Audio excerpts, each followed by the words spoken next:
mga bawat pamilyang Pilipino na sumuporta. So, dapat wala ho ako itong araw na to. Kantahan natin natin. Okay, 1, 2, 3! Happy birthday to you. Happy birthday to you. Happy birthday, happy birthday. Happy birthday to you. Alright. Kaya po yung mga lalabas, kanya-kanyang regalo.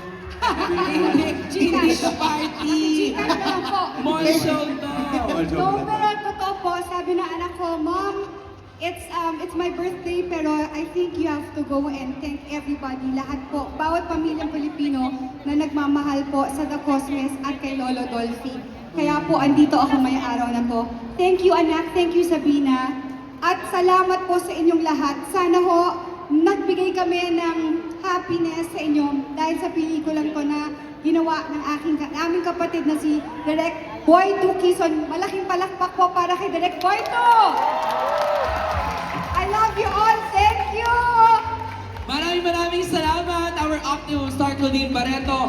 Siyempre naman, ito, palakpakan natin at hiyawan ang nag-iisa. Diba? One of the icons in comedy sa ating entertainment cinema, siyempre, at sa telebisyon.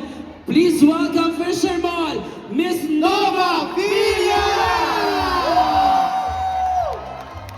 Thank you. Okay na dito na. Thank you. Tama siya. Thank you.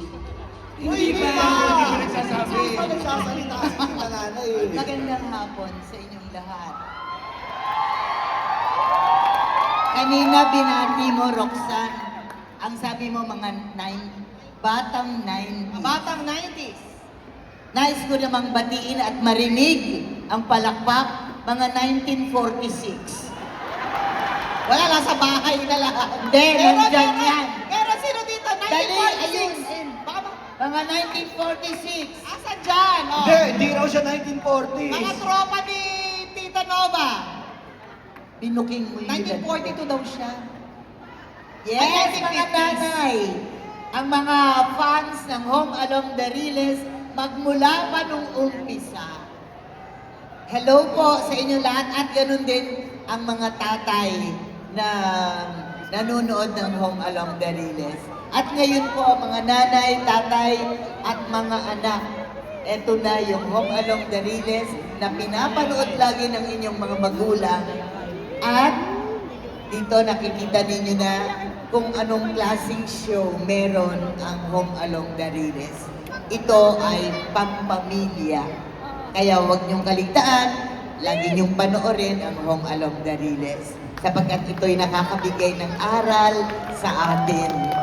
Salamat